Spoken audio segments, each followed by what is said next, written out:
What's happening? What's happening? What's happening? Of course, you know it's your boy B-High Radio Shout. And as always, I got my podcast partner off in this thing, OG Gangsta Wicked, a.k.a. Big Galaxy, Ghetto Mafia. What's going on with it, man? Oh, man, I'm just being a legend, man, just chilling out, you know what I'm saying? You know, I told you I got a couple new best friends. Who your new I best got a friend? new one in there, you know what I'm saying? Okay. Yeah, Trae the True, you know what I mean? Trae the True, he your new best friend. I don't even know if Trae even know you. Partner, man. Come on, man.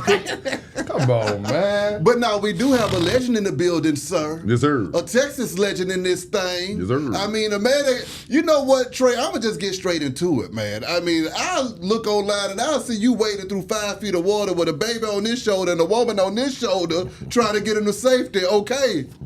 I mean, Motion Man himself off in this thing. Yeah. Trae the Truth, what's good with it, boss? I'm blessed, man. Top of the day, what's up with it? Hey, man, feeling good, feeling great in this thing. Now, I mean, Stuck in Motion, Calling Me and Having It My Way, those are two of my faves off that thing. Oh, so, yeah? Hell yeah, nigga, I had a chance to marinate on that thing. Yeah, I mean, break down the creative process behind that project, sir. Stuck in Motion, first of all, the meaning is, the reason behind doing the project was just growth for me. Of course, being unapologetic and just living life, enjoying life. You know, just being at a peaceful mind state. I named it Stuck in Motion is with a lot of things I've been through in life. You know, you get at a point where you run into brick walls where a lot of people expect you to tap out, stop. And for me, the goal is to keep going, keep moving. So I'm forever stuck in motion, which means stopping ain't an option. I mean, what was it that made you come with Motion Man in this thing, though, sir? That's a part of my enjoying life phase, man. Yeah.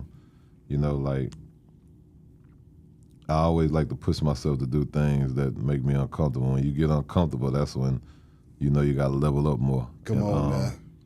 I don't know, man. I wanted to see if I could do it. You know, I went and found the original Ninja Turtles. That's the actual costumes from the original movie from shout out to homie Johnny. Yeah. Batman, Deadpool, and Lightning McQueen. And I decided to do the superhero video for Reconsider, which is out now. Make sure they stream that. Exactly. You know, I'm at a point, man, I'm just enjoying life, man. That's just... What was it that got you to the point, to the enjoying life phase that you just spoke of earlier? I think not enjoying life so much. It just, you know, sometimes it's time for a change, you know?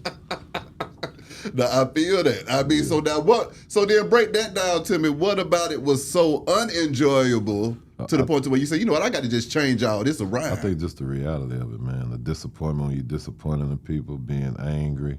Yeah. Being, you know what I'm saying, keeping the mind state just if everybody, me against the world.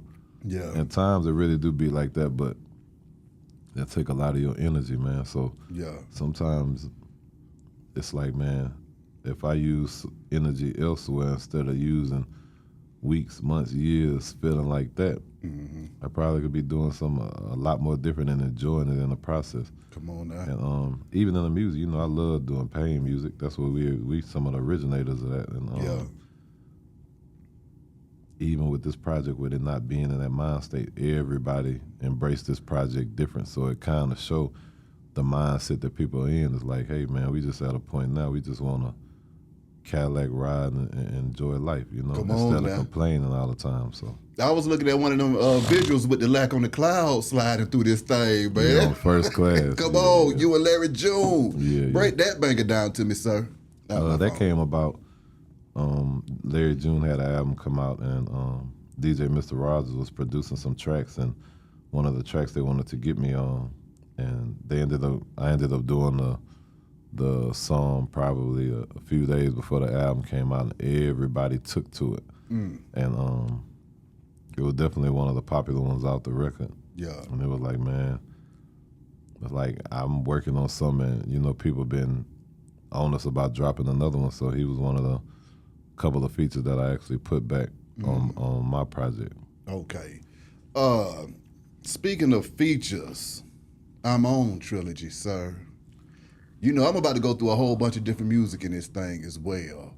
What was it like getting all of them damn artists together on that damn track and going crazy, man? Oh, man, it's simple. Shit, you got to wait for I'm On 4. That was supposed to have been dropped, but again, I wanted with me not putting music out as much lately because I'm dealing with trying to build for the people. Yeah. I kind of put a pause on all the features. You know, I still got over 2,000 unreleased records. Damn.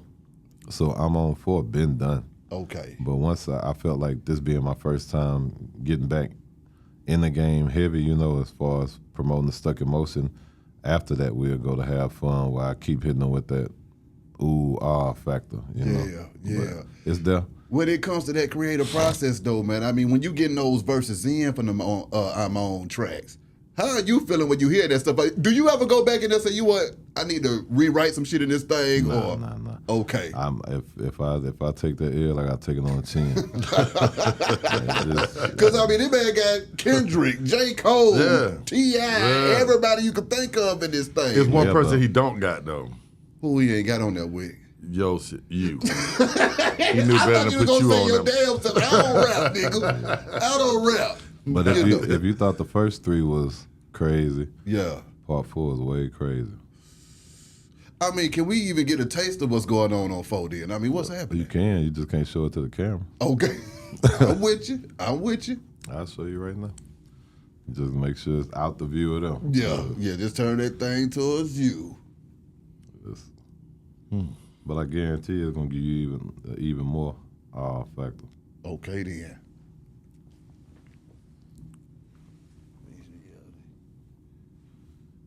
Am I going? God damn. Shit, nigga, I want to see too. You don't need to see nothing. Oh yeah, that's fine. Yeah. So I mean, how do you feel about this 50-year hip hop thing, though, Trae, right now? And how do you feel like Texas is being represented in the culture as far as celebrating 50 years of hip hop? I think it's definitely important because one thing people gotta always remember, man, music make the world go round. So you can't say hip hop didn't play probably the most major part in the culture. Yeah. And I mean, I hate the recognition only comes 50 years down the line. Like we gotta wait another 50. Like yeah. But I think even now, you know, it's being appreciated and valued. But I think even then, we still can do a lot more because, you know, we had pioneers that came before us that didn't really get their just due, didn't really get their flowers or their opportunity to be exposed to the world for what they really brought in the game. So I think it's dope that they're being recognized, but a lot more needs to be recognized. Like one of my close ones is Kool Herc. I mean, he's the originator, you know? Yeah. I feel a lot of people don't know that, and they should. Exactly. Coming up in Texas, though, man, I mean, what you grew up listening to in this thing, Trae? I'm a music head, man. You know, I grew up off the Pox, the Spice Ones, the Cubes, of course, DJ Screw more than anything. Yeah. The Fat Pats, Big Hawk, Big Pokey, Kiki's. Man, a little bit of, I'm a music head for real, a little bit of everything, man. And I could take it to each coast, each section of the U.S. I love music. You know? Exactly. What was it about Screw, though, that allowed him to grab a hold of Texas and dominate the way he did and just get everybody together up under one umbrella, man? He was the biggest thing for our culture in Houston, period, by far, and always gonna be that. He created lives for a lot of us. Yeah. He created lives for a lot. Let's just take Houston out of it. He created lives for people all around the world because he brought them into our world. So we didn't know, back then we didn't know who the Seabos and everybody else was. Screw introduced that. Yeah. We didn't know what a lot of, like Above the Law and a lot of other West Coast artists was. He introduced us to that. And we grew to love them artists, you know? Exactly. So he definitely paved the way for everybody. Exactly. I mean, you got some, because I mean, I don't got time for you to burn a hole in the side of the man's head. Man, I'm just listening to the OG, man. I can do that. I'm a grown man. You know what I'm saying? So I can do that. So now you put the old man card on I me. said OG. You know what I'm saying? That's right. But I did want to ask you two things. The first thing is for people here in Atlanta, how did you get started rapping? I started rapping just following in my older brother footsteps. Used to really recite his raps while he was in jail. And we'd be on them jail calls on the daily. And when he would send some of the raps home, I would learn them and recite them. So I was good at mimicking. And, you know, you get at that point, you can go to doing your own thing. Because, you know, I remember back then, most people couldn't recite Bone Thugs and other stuff, you know. And it's like, you know, I was always able to do me. Yeah. And I just kind of went my own way, my own path as time went by. I started off not so good, but, you know,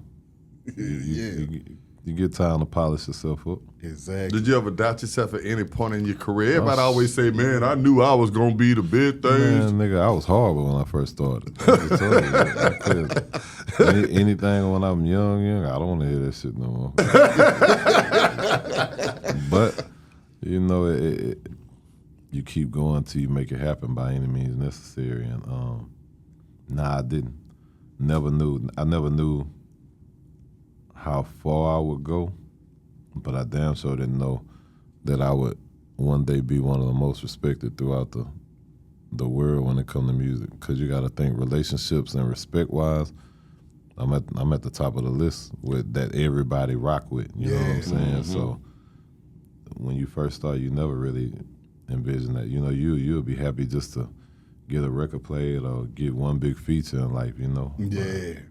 Here I am, 2,000 unreleased records with just about any and everybody you could think of. It ain't an artist you can't really name that either don't know me or ain't got music with me. Exactly. Wow. Exactly. Well, it kind of remind me of how Trae be hustling. Yeah. A little bit. You know what I'm saying? Yeah. Like, I want to ask you too. You know, I've been on more of the serious shit, and I hear a lot of activists come out and, you know, kind of blaming rap for all our problems in the community.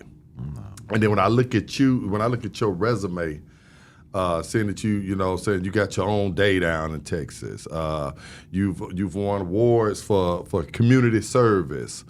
My question is, to the people that say that rap has killed the community, you say what to? You can't really say that, man. Like influence can be brought anywhere, right? Mm-hmm. What's the difference of rap and a Rambo movie? Right. Thanks. You see what I'm saying? Video games. Yeah. What's the difference of a video game and a song? What's the difference of anything from whether it may be just simple fighting? Like what's the difference of all that? At the end of the day, people can be influenced however they may be influenced, but you can't blame no one thing, you know. A lot of stuff starts at home, you know. Come on now. Because my kids, they listen to whatever they want. Hell, they listen to my music. Yeah. But guess what? I'm still a real father to them. Where I tell, hey, bro, that might be cool, but that shit right there ain't solid, you know. Right. And even in the music, it's not. Music was created right for back then, shall I say. It was to paint pictures of stuff that we live, that we see, that we experience throughout our neighborhoods, you know, stuff that people probably don't necessarily know or have the knowledge of. And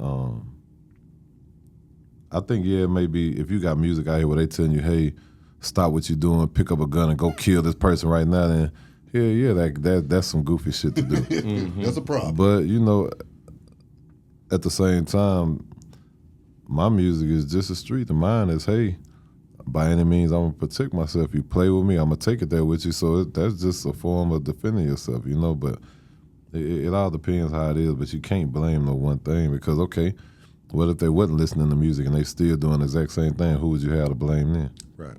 Right. Right. Exactly.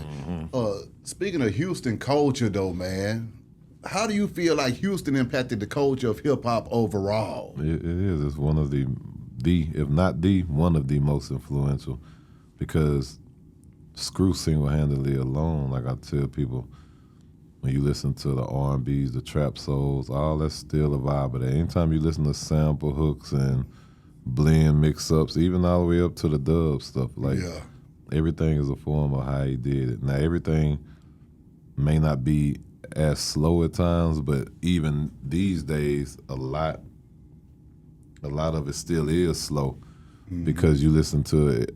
Nowadays, they would consider it to be trippy music. You know what I'm saying? But it still all comes from the same vibe, the same motion of how you said it. You have that.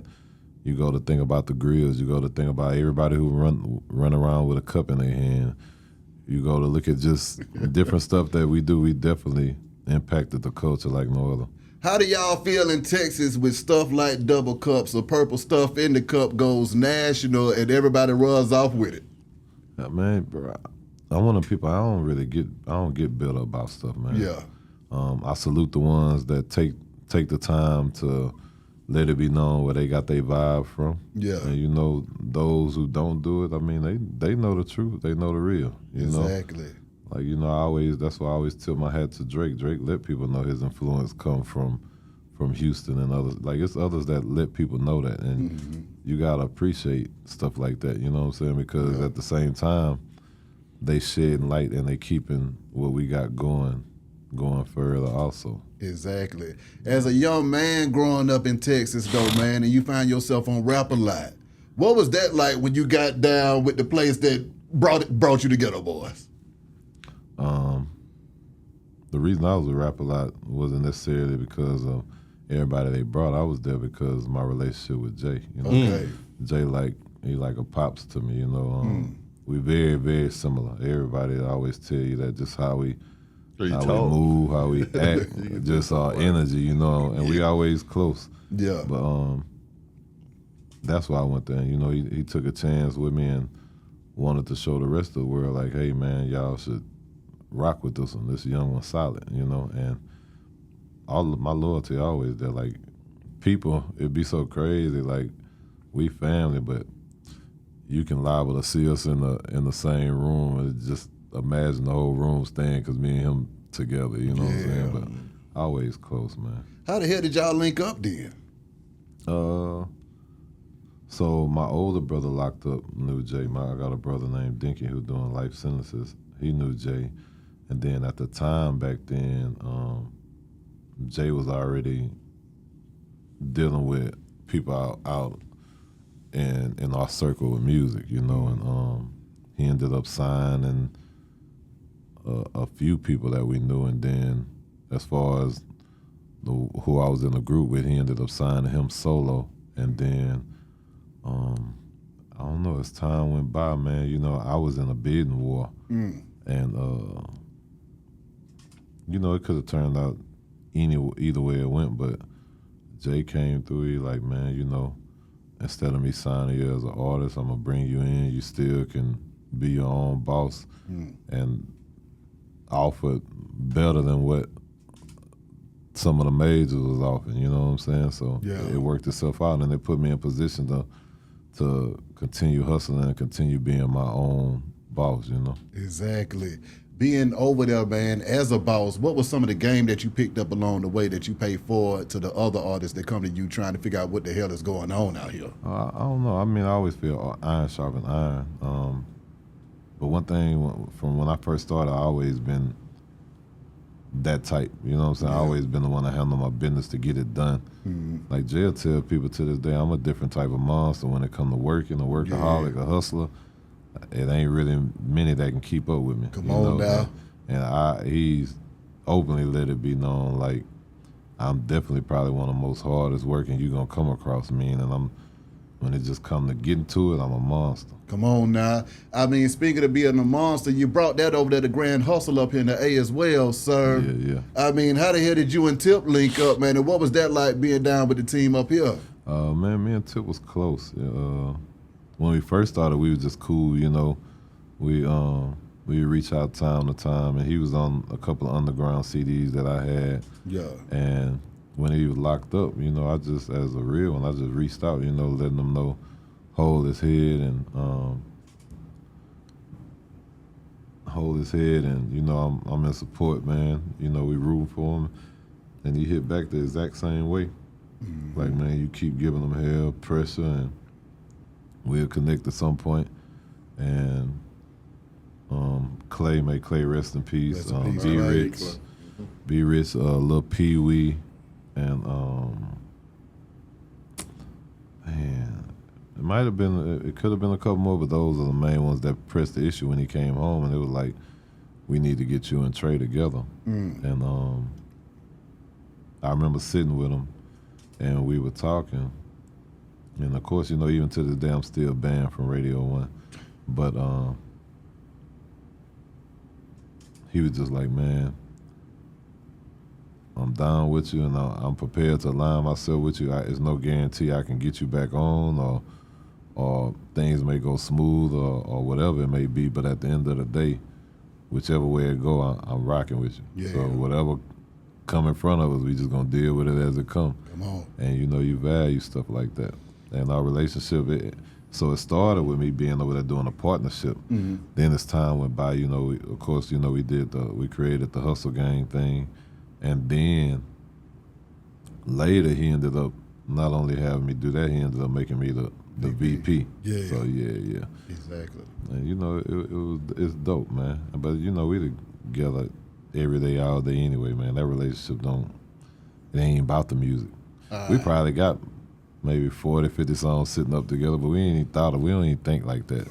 and he actually wanted, him and Larry June and my nephew Nico, the only ones who even featured on this project, you know, so we just be working, and now we expanding. You know, his movie The Apartments is out. That's right. My movie Soul come out any day, so we you know, we be working, man. Exactly. You said that you was banned from Radio 1. I did I hear that correctly? Yeah. But I don't even want to shit, bro. I be at a point I don't even be caring to shed light on, because it's like, it's been 14 years worldwide. Once I let it go after the first couple of years, I got 50 times bigger. You know, Yeah, so why harp on it? Yeah, well, it's not just for you. It's for people that need to hear. See, a lot of stuff that I say, it don't be just for me.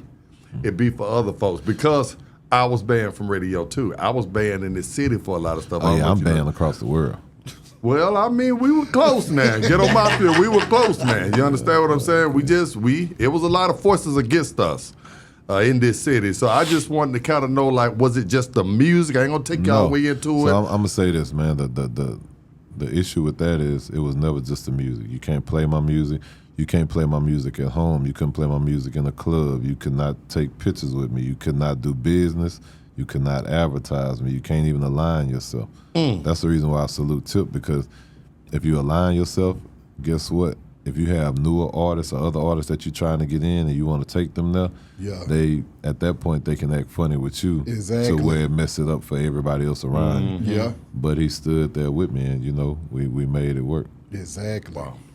No, that's powerful right there, though, too, because, I mean, basically you operating with your hands tied behind your damn back. So explain to me how you were able to grow the brand at the same time, facing that kind of opposition. All right, then. That's that.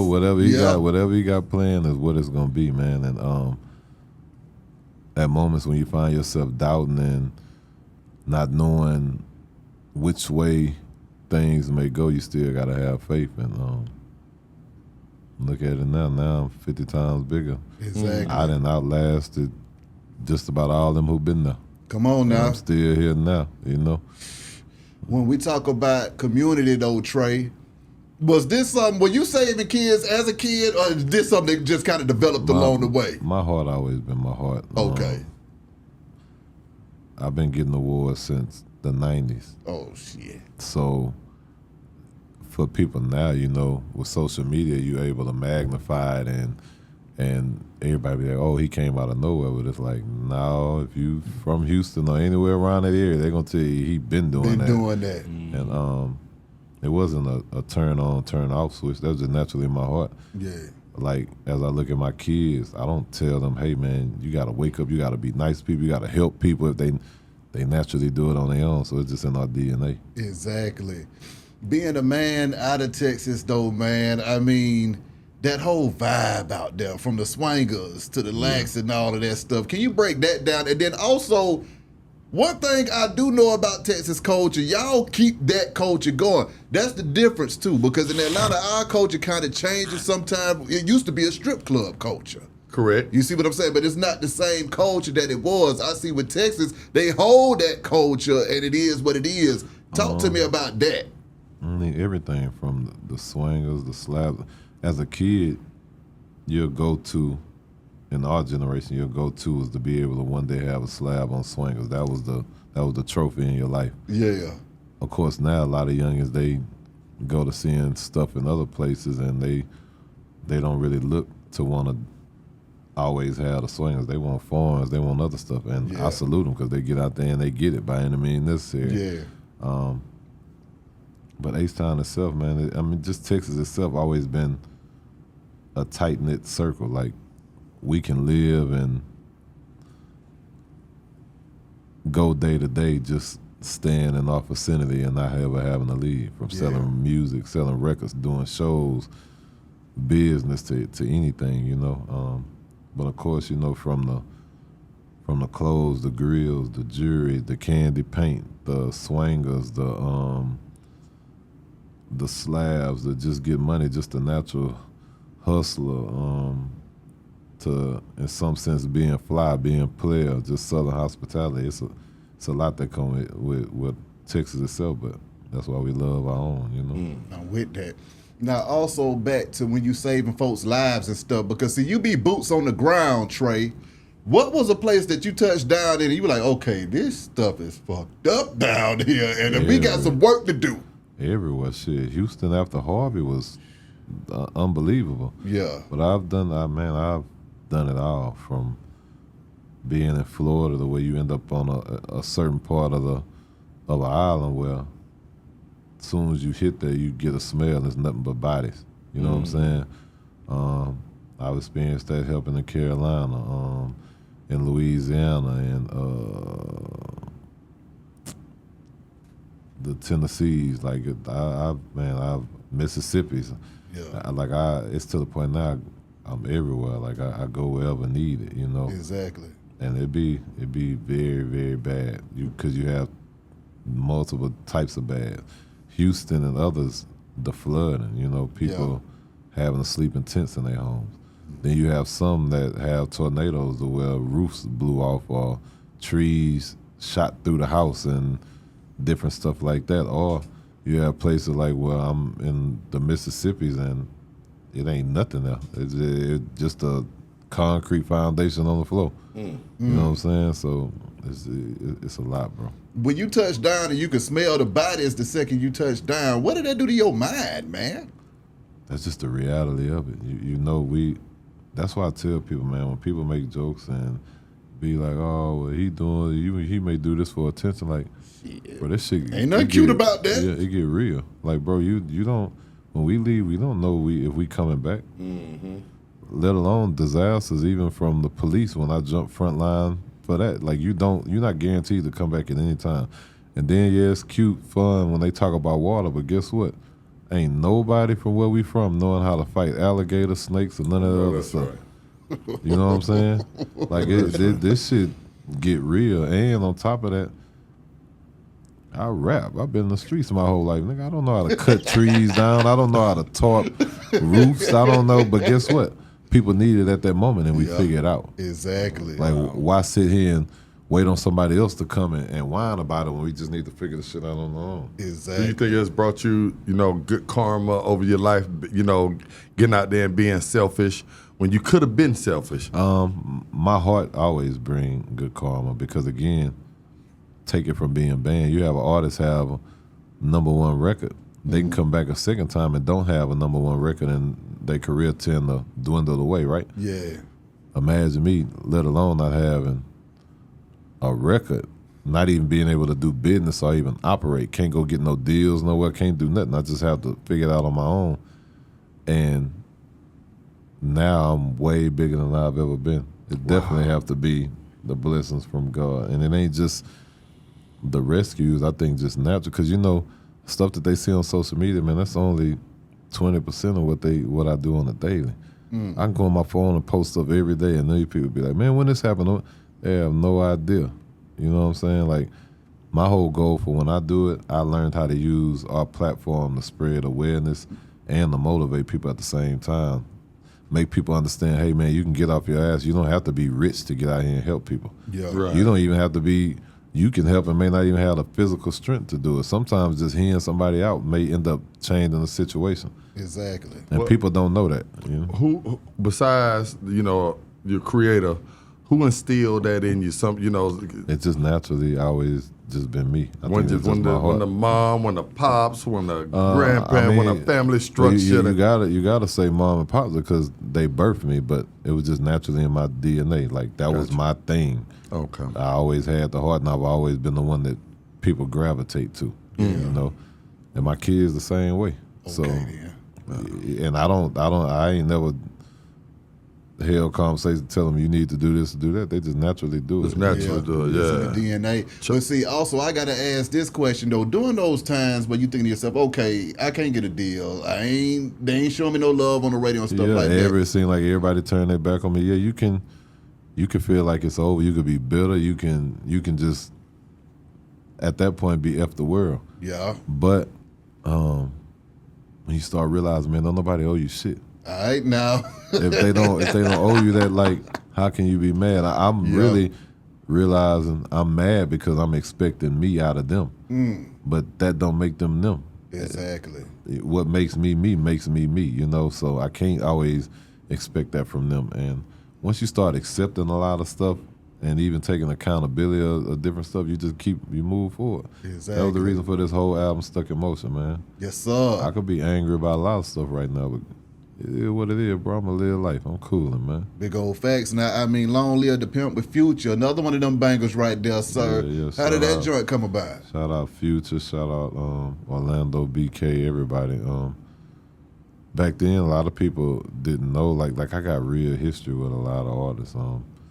I remember Rocco used to come to the very first Trae Days. Future would come too, before he even went to doing his thing, you know. And when he first did come, man, he sent me that, and I always salute and love him for it. And anytime I ever needed him, he jumped on whatever. Definitely something dope, because he was showing love to Texas, Yeah. At the same time, he was on his rise, and it was like, man, it's always been love. Matter of fact, I need to get my plaque for that record, because we got a plaque sitting up for that record, man.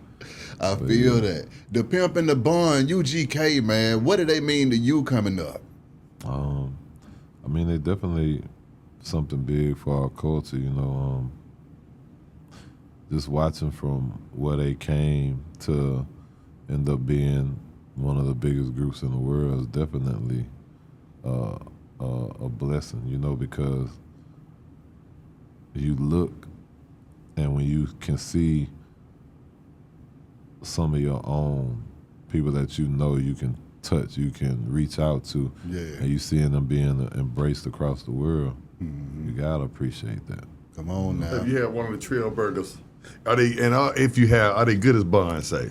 Yeah, I had a Trio burger before everybody kind of caught the wave. I was actually probably one of the first few, man. Is it good as Bun say though? Bun told me when we come down there, exactly. we need and I mean them all up. Yeah. Yeah, you go down there and try it. Go down there. He got his store there. Go try it, man. I'm pretty sure you enjoy it. I don't really be in tune with critics. I don't think I've heard nobody just say nothing negative about it at all. So we talking about your taste bud, right? What your taste bud say when you been into that thing? I'm saying I'm good. The nigga get full. That's what we trying to figure out. Yeah, okay. Bro, man. It's like at the end of the day, man, y'all just go support it. Yeah, we gonna support it anyway. We gonna do it. Yeah. But I think I can make a better burger. Oh man, I'm gonna challenge Bun to a barrel. Okay, see now this is the issue I got with this nigga Trae. Just last week he challenged Tip to a comedy versus. Sure did. Now you about to challenge Bun to a burger versus? To a burger versus. I'm guess telling what? everybody across the board, everywhere I go. I'm gonna do him one better. My food truck, the Truth Truck, just launched. I guarantee you ain't gonna make a better Truth chicken sandwich. I willing to put money Come on. You come try that truck. Yeah. It's gonna change your life. You gonna have something in the air? We got to come down there for the truck now. You know, if I do decide to expand, you know, this will be one of the first places that's coming. Okay, then. Yes, sir. So yeah. Yes, sir. Y'all I'm heard from it. Texas All-Stars, man. Putting them records together, sir. It's just, you know, I wake up on days and I just think ideas and I execute. Yeah. So that's the same way as how I do I'm ons and others. It's just whatever I may feel at the moment, man. Exactly. Cause you know I'm a real music head. Like it can be something that may excite me in the middle of the night, and the next day I'm up executing it. Mm-hmm. And once I'm set on it, it's getting done. You know what I'm saying? Like when you go to hearing a lot of these records I got sitting up, I'm on 4.0. Happened during the pandemic. I was at home bored. We couldn't leave the house. I'm just trying to figure stuff to do. I'm like, man, you know what? Let me go and put this record together. And it got done, you know. 50 years of hip-hop. When you first heard the Ghetto Boys, how did that hit you? I think, man, Mind Playing Tricks on Me was one of the biggest anthems to come out of hip-hop and out of Houston. So, Yeah. Who are your favorite folks to collaborate with, man? And what are some of your favorite studio sessions to where you was like, the magic is in this thing, man? I don't never really had it because each person I deal with, I have my own relationship with them. Okay. And a lot of our relationships don't even really revolve around music, you know? The music is just a bonus. I feel that. Studio-wise, man, I don't know, man. I be cooling, man. Like, I got so much stuff and I'm so laid back. A studio session, I'll be the same. I'll be just chilling, man, you know? Exactly. Your relationship with Nipsey Hussle, man. My brother. Come on, talk about that. The song Nipsey is off the damn chain too as well, sir. That was just from the heart. Yeah. Yeah, Nipsey, my brother, man. We fed off each other a lot. We motivated each other a lot. That's why a lot of people know we so similar. You know, our thought process. And man, just when you go back and look at the history, man, you'll find shit from me and him when we was super younger in the starts of our careers, man. Yeah. And he always been supportive, always pushed me forward the same way I have with him, man. And man, that definitely was a blow to me. It was a blow that left me sad, but left me more angry than anything. But you know, still my bro, and we still hold it down. You know, I'm the whole All Money In family. I'm still there 10 toes. If I need them, they there with me 10 toes. You know, from all the artists down to Sam to everybody, man. It's like to his sister, like everybody in my family, man, as well as I'm theirs, and we just try and keep it going. What do you think the impact on hip hop is when we lose artists like that? It's always devastating blows, because it's like you can watch, you know, a person can take 20 steps forward and this one blow may make them have to start over or even knock them back a extra 20 steps. Yeah. Stuff like that, man, is definitely, it could damn near make people want to tap out or give up, you know what I'm saying? Yeah. But, you know, to everyone that we lost in the industry, man, you know, from whether it be murder, whether it may be just normal life, whether it may be health, you gotta value them. I do my best to try and value people while they still here now because, you know, you never really know which way things can go in life. You gotta just appreciate it. Man, there's so many times I look back like, damn, man, I wish, as much as we used to go, I wish I'd have had just pictures and memories with one of my bros, in which you take it for granted. Like, I'll see that nigga tomorrow, I get it. And, you know. But speaking of that, man, even the homie K Slay, they just released his Rolling 200 Deep video with all of us, man, and salute to him, you know. Him, Papoose, and everybody still pushing that. I mean, bro, it's a lot. I don't even want to go down the list. I don't want to do that. It's a lot we lost, man. You know, even just this year alone, just Yeah. for us in Houston, losing Big Pokey was something that definitely hit home. You know, but. Yeah, I don't want to make this interview sad. Let's Well, no, it ain't got to be sad. Yeah, I get it, but let's just change up the tune. Exactly. Now I feel you. Yeah. Because really, where I was about to go with it as well, how the hell do we get the next generation to understand how to celebrate life? Okay, so when we had Texas music, it was about the culture. Atlanta, it was about a party. You see what I'm saying? And I mean, that music celebrated life. I think, man, the issue is instead of people trying to figure out how to make the next generation do this, do that, just try and understand them. And when you try and understand them and embrace them, then y'all can trade game to each other to where they'll be more receptive. A lot of times people go to talking down on them or talking to them due to experience. But your experience may not be the experience that they're going to have to go through, or it may go a different direction with them. So you got to just understand them, embrace them, and help them to understand when they're wrong instead of just always chastising. You got some that they just need their ass with point blank period. But the majority of it is you just gotta understand them. That's why a lot of the industry, from youth to old, even people who ain't in the industry, they embrace me because they know, and that's a real big homie, bro. Gonna tell me right from wrong, and he gonna hear me out. He gonna feel where I'm coming from too. Yeah. And I think that brings more, and it's worth more within itself. What was your happiest time in the game where you were creating music, doing your thing? You were like, you know what, I'm having a good ass time in this thing. Working on my album Restless with the record Swing. It was that all the way until Big Hawk died. Then it shut me down. Damn.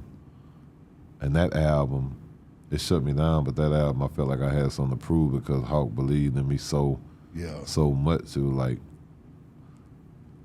it'll be fucked up for me not to make this one count. And I went and did what needed to be done. I feel that. Can you talk about your friendship with Hawk and celebrate him a little bit with us? That's my brother, man. We did our last concert together the day before he was murdered. We was together all the time, man. And he was just a heavy supporter of what I had going on, as well as, for me, it's like a little bro looking up to a big bro, like, nigga, I'm gonna make you proud type shit. And we was just there, man, and we pushed and we pushed and we pushed, and it was dope, Exactly. Because even before, right, like when I was younger, this somebody we used to listen to, we was idolizing. So yeah. I seen you push up on that boy Ralo yesterday, man. How that man doing? Yeah, he good, man. Ralo, he communicated with me when he was locked up, and a lot of times I be going through stuff. He'll holler at me in my DMs and stuff, and we've been knowing each other a long, long time. And I was moving around, and I'm one of them people, man. You gotta just. It take no time to simply show your people love, and it was like, come on now.